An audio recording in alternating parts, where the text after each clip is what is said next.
ครับข้าวภาษากำเมืองนะครับก็ได้ไปอยู่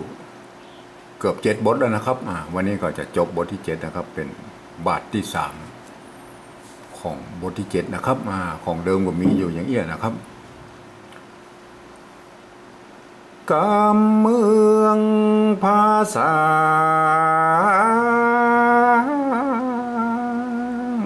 ล้านนาเฮานี้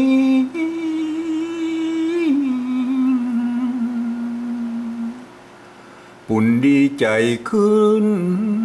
จื่นมื่นม่วนหู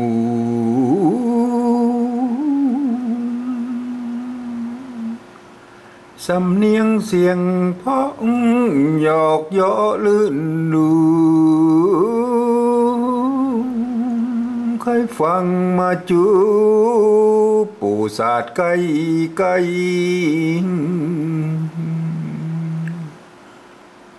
เริ่มจากกะข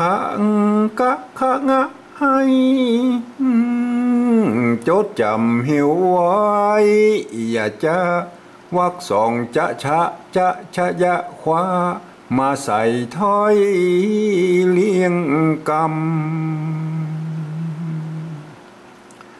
ละตาละนังละทะจือจามละทะละบำดะห้ำตามถ้อยอิง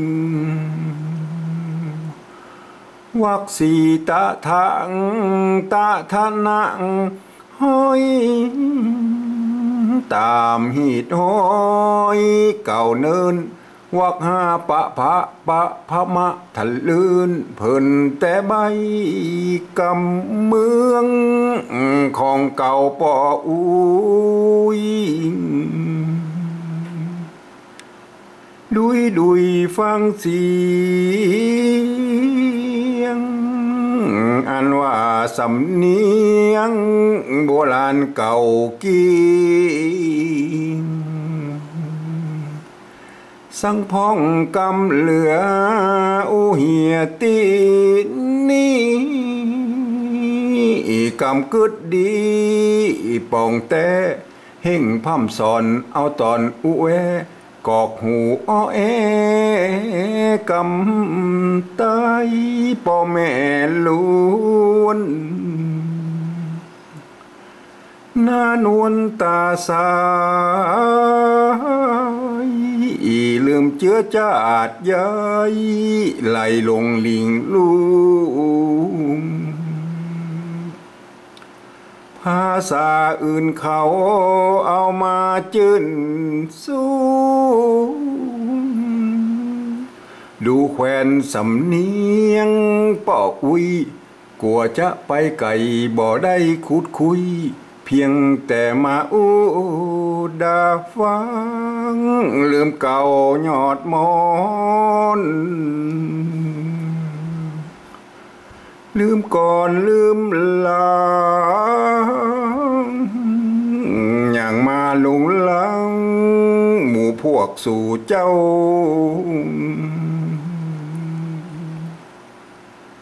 ภาษาอื่นใดไล่เลียงปอเข้า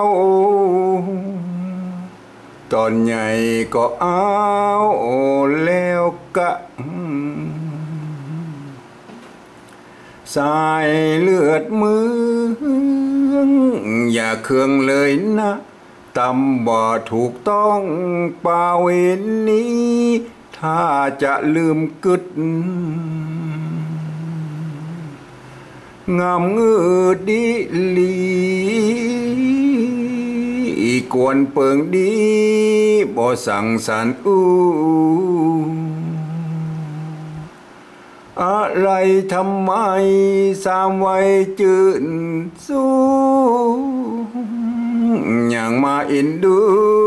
เจ็ดลำบ่มีเปื้อนฝูงสูงสิงกากำจริงเกิดผมด้อย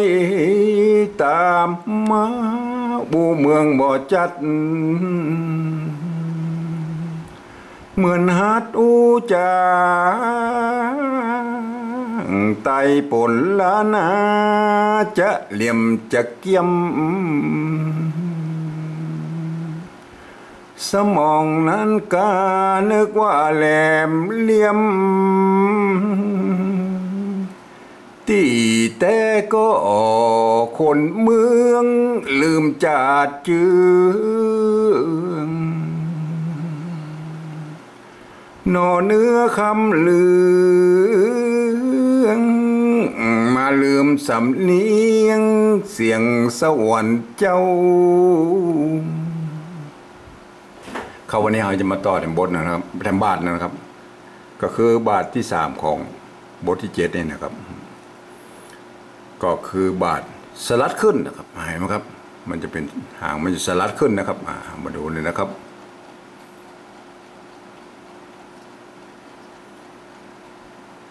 เนี่ยนะครับลืมจัดเชื้อนอนเนื้อคำเหลืองมาลืมสำเนียงเสียงสวรรค์เจ้านะครับบาทสลัดขึ้นกับหางสลัดขึ้นไปเสียงตีเนี่ยนะครับเห็นไหมครับเสียงบอกแรกนี่จะลงด้วยเสียงจัตวาหรือสามัญนะครับเสียง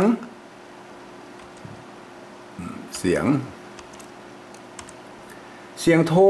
เสียงโทเมืองเสียงโทโทถ้าเอาเขียนเอาตัว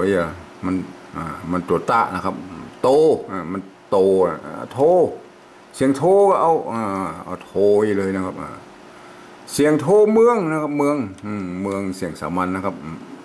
เมืองนี่ใจไม่กิก็ได้นะครับไม่กือก็ได้แล้วแต่นะครับแล้วแต่ชอบนะครับโบราณเปิดเขียนถึง2แบบนะครับ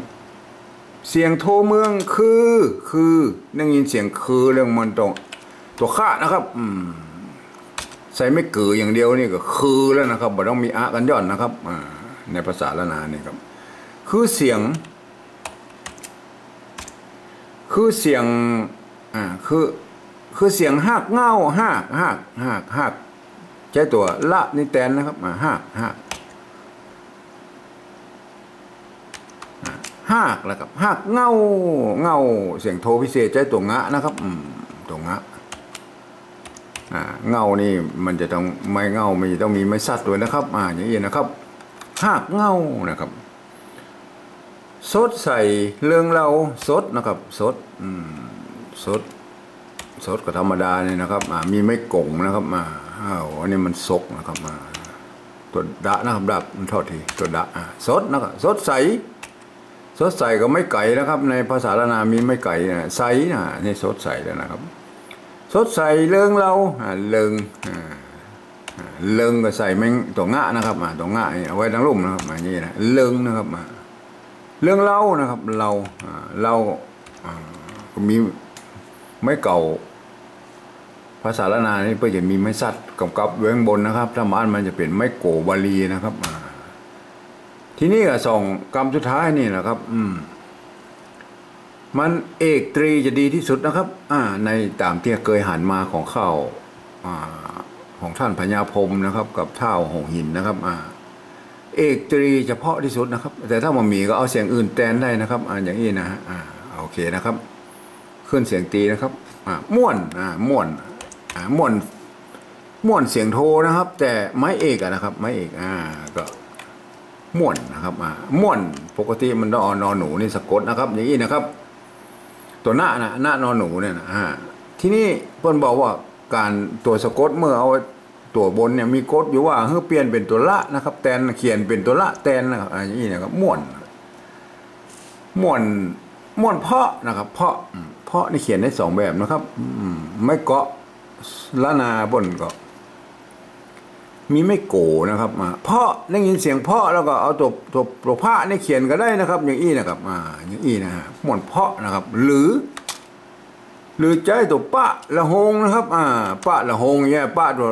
กำเนี่ยนะแปลงละหงเนี่ยอย่างนี้ก็อ่านเป็นตัวพอเหมือนกันนะครับอย่างนี้นะครับม่วนเพาะนะครับเลือกเอานะครับจะเขียนแบบใดก็บ่ผิดนะครับ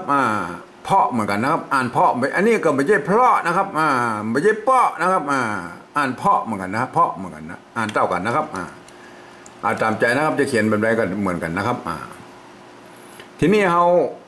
มาเขียนเป็นภาษาปริวัติแบบที่2นะครับคือการที่ยืมเอาอักษรไทยนะครับมาปรับเทียบเพื่อเป็นอักษรละนานะครับแล้วก็ประกอบคำเกินแบบกับแบบภาษาไทยผสมผสานกันไปนะครับ เพราะว่ามันบางครั้งสระมันแบบตัดแบบตรงกันนะครับมันก็เขาก็ผสมผสานกันไปนะครับเสียงนะครับอย่างเช่นตัวนี้นะครับแม่ภาษาละนาพนมมีไม่เก๋นะครับอย่างเขาจะไปเขียนอย่างไรนะครับถ้าเอามาปรับเทียบกันแล้วจะไปเขียนอย่างไรมันก็จะมีแค่อย่างเอี้ยกับอย่างเอี้ยอย่าอ่านอย่างไรนะฮะสยงมันอ่านมาออกครับมาอ่านมาออกเขาก็จะเขียนให้มันเป็น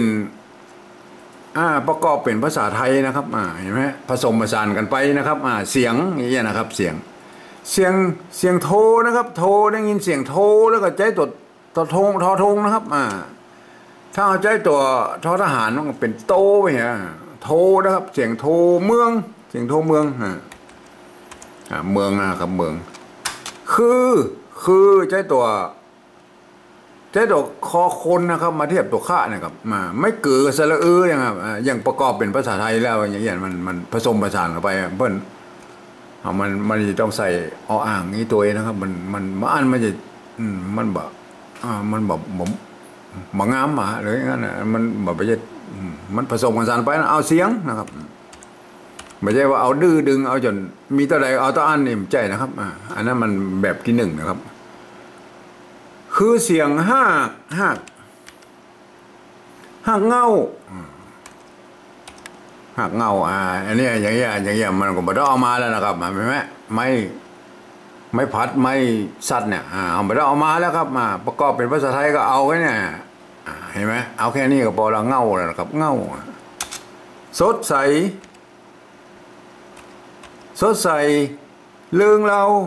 อันที่มันง่ายนี่ก็มาเป็นอย่างนั้นเราก็มาไปได้ไหมเราก็บ่ได้เอาไม่สัตว์มาแล้วครับเอาแค่นี้ก็เราแล้วนะครับเราม่วนพ่อนะครับตัวนี้ตัวป้ายืมตัวพอพานมาเป็นตัวป้านะครับป้าละหงนะครับละหงกับรอเรือนะครับพ่อนะครับม่วนพ่อนะครับเห็นไหมครับอันนี้คือภาษาปริวัติแบบที่สองนะครับก็เขียนแบบนะครับที่นี่เขามาเขียนเป็นภาษาปริวัติแบบที่สามแล้วครับหลักการมันคนละหลักการกับแบบที่สองนะครับแบบที่สามนี่คือการเอาภาษาไทยทั้งรุ่นมาสะกดเขียนตามสำเนียงกับภาษาละนาดังบนพุ่นนะครับมันต้องไปดูแบบที่สองนั่นแหละรับตาเห็นนะครับเอาหูเปิดหูฟังนะครับฟังระบนบนแล้วก็สะกดเสียงไปตามนั้นนะครับแต่ก็ยังว่ามันก็จะมีข้อจำกัดอยู่หลายประการทีเดียวนะครับที่จะเอาภาษาไทยมาเขียนสะกดได้กุกรรมเนี่ยมันเนื่องด้วยระบบการผ่านเสียงภาษาไทยกับภาษาละนามันเหมือนกันนะครับภาษาไทยเพิ่นมีเอกโทตีจัตวากะนะครับมันได้5เสียงนะครับในภาษาละนาเพิ่นเอาตัวกะเพิ่นมี2ตัวนะครับตัวกอไก่นะตัวกะกับตัวกะเพิ่นสลับกันไม่เอกไม่โทเยอะซัดกะเพิ่นมีเสียงโทพิเศษขึ้นมาแถมเสียงนึงนะครับเพราะฉะนั้นมันเวลาเอามาเขียนแล้วมันบัดตัดบัดตรงกันที่เสียงโทพิเศษนั่นนะครับมันจะเพี้ยนกันตรงนั้นนะครับเพราะนั้นเราก็เอาให้มันตรงเห็นนะครับแล้วก็แถมอย่างหนึ่งก็คือตัวยอยักษ์ในภาษาละนาแล้วมันมีอยู่3ตัวนะครับมันมีตัวยอทำตัวนะครับทีนี้มันถ้าเอามาแค่ตัวภาษาไทยมาเขียนแล้วมันบัดตัดบัดตรงแล้วครับมันบัดตรงความหมายแล้วนะครับเราต้องดัดแปลงในส่วนนั้นตัวนะครับเอาแล้วเอามาก้อยๆเขียนแล้วดัดแปลงไปนะครับเสียงนะครับได้ยินแล้วนะครับอันนี้ก็เสียงในภาษาไทยเพื่อเขียนเนี่ยนะครับเสียงโทนะครับเสียงโทได้ยินแล้วก็เอาโททหารนี่เขียนก็ได้อันนี้พวกเขาเขียนนี่แล้วก็เสียงโทนะครับเสียงโทเมืองอันนี้เขาฟังแล้วหูฟังแล้วเขาเขียนเอาภาษาไทยเขียนอันนี้ภาษาไทยเพื่อเขียนนี่แล้วกับเสียงโทเมืองนะครับคือนะครับคือพวกเราคอควายเขียนนะครับคือเสียงหากนะครับหากมันต้องใจตัวหอต้องหูบนะครับหากอันนี้หากนะครับคือเสียงหากเงาทีนี้เราจะตัวเจ้าปัญหามาแล้วนะครับเงาเห็นไหมครับเงาภาษาละนาเพิ่นตัวงะนะครับตัวงะโดนไม่ขอจ้างไปออกเสียงโทพิเศษนะครับเงานะครับเงาเสียงโทพิเศษนะครับในภาษาปริวัติแบบที่สองนี่นะครับยืมตัวหอหีบและตัวงองูเนี่ยมาเป็นตัวงะนะครับ โดนไม้ขอจ้างไว้อันนี้ไม้ขอจ้างนะครับอ่านเงาตัวเปิ้นบนนะครับอ่านแบบที่สองนี่ใจระบบการผ่านเสียงแบบละนาอ่านแบบละนานะครับ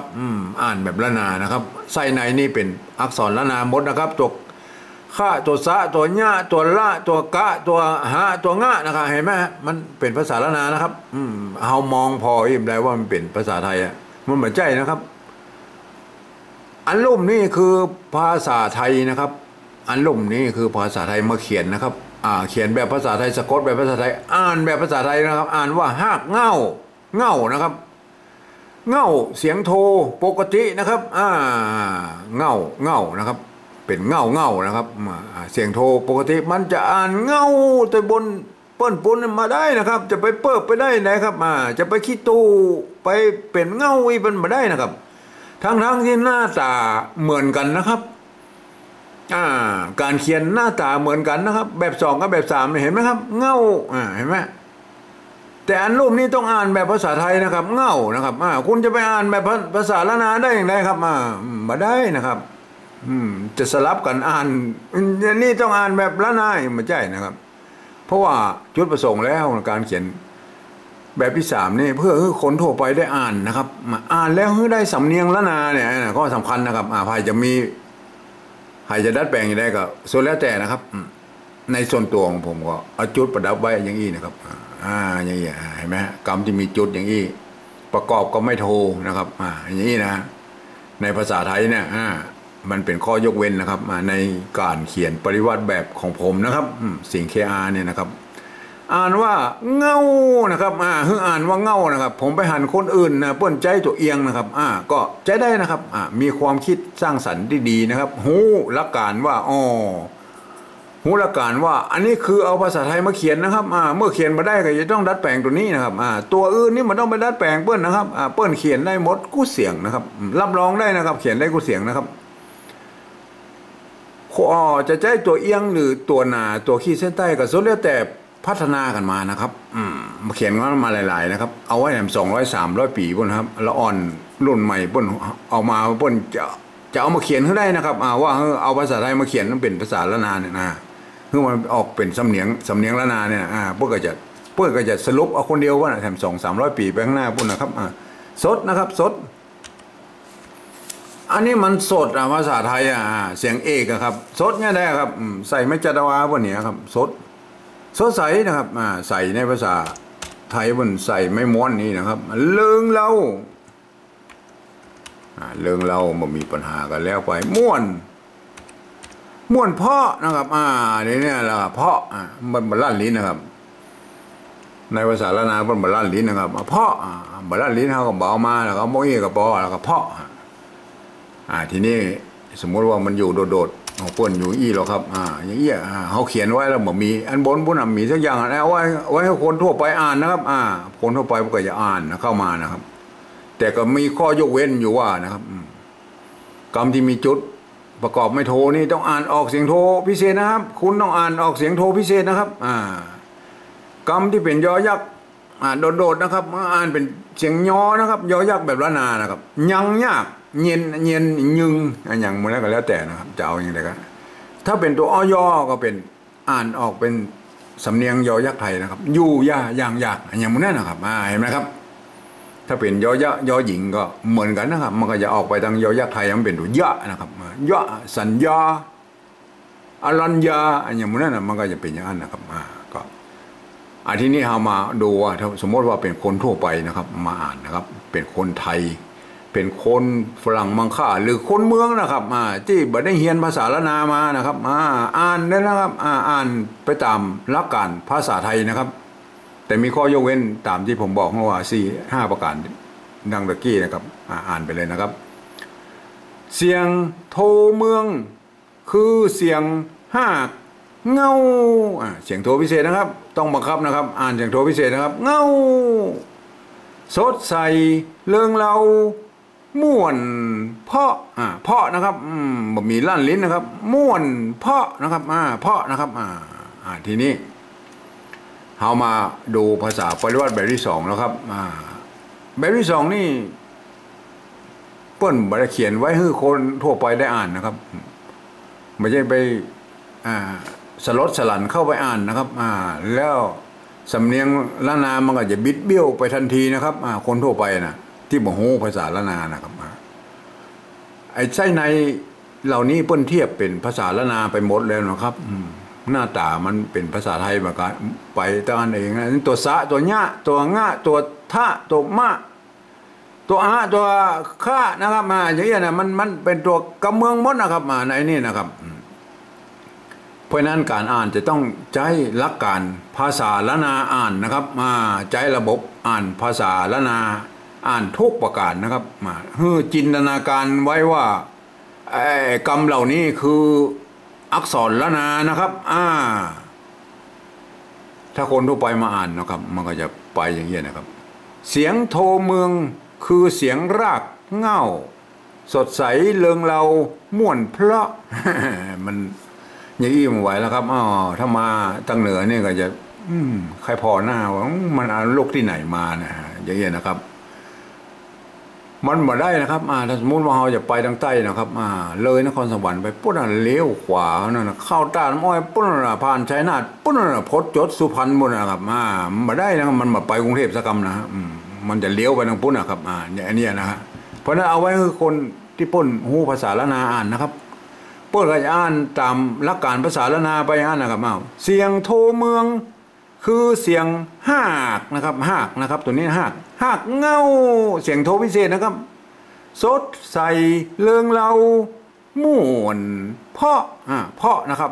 เปิ้นเหมือนลั่นลิ้นนะครับในบรรพบุรุษเปิ้นมาผ่านมาตั้งแต่เก้าเงาเปิ้นเหมือนลั่นลิ้นนะครับเปิ้นเขียนไว้ประดับประได้นะครับม่วนเพาะนะครับที่นี่เราไอภาษาเก้าเงากับเมืองละนานี่หรอครับป้นเหมือนได้มีปัญหาอย่างนี้แล้วครับป้นมีหลักการอยู่แน่นอนนะครับเพราะว่ามันเกิดมาจากภาษาไทยพร้อมๆภาษาไทยนะครับภาษาไทยป้นกับไปทำแบบหนึ่งระบบการผ่านเสียงนะครับภาษาละนาป้นก็จะมีระบบการผ่านเสียงของป้นทำแบบหนึ่งป้นไม่ได้เกี่ยวข้องกันนะครับป้นมีระบบป้นแน่ชัดนะครับป้นจะต้องอ่านใจระบบภาษาละนาเขียนแล้วก็อ่านไปตามนั้นนะครับก็ถ้าคนเมืองถ้าเฮียนมาแล้วก็จะอ่านไปตามระบบของเปิ้นนะครับหลักการนะครับเสียงโทเมืองคือเสียงหากเงาสดใสเริงเราม่วนเพาะเห็นไหมครับมันเล่นบอกนะครับเล่นบอกเพราะฉะนั้นเมื่อมันมีปัญหาดิ้นมาออกแล้วไปเขียนอย่าง2 อย่าง 3 อย่างแล้วครับก็ยังว่านะครับประเดี๋ยวมันคนหู้ภาษาละนามันน้อยนะครับก็ยังว่าเฮาบอกอนุรักษ์กันไว้มันก็จะสูญหายนะครับแรกๆนี่เขาจะเขียนเป็นภาษาปริวัติแบบที่2แบบที่3ให้ดูก่อนนะครับแต่ถ้าสมมติว่ามีคนหู้นักเขาก็บอกเขียนแล้วครับบอกเขียน2 3นี่บอกเขียนแล้วอาจจะเขียนแบบละนาก็เงานี่อย่างเดียวนะครับครับเอามาช่วยกันอนุรักษ์นะครับเพื่อให้ภาษาละนาของเฮานี่ได้ไปใจไปถึงเจนลูกเจนหลานนะครับ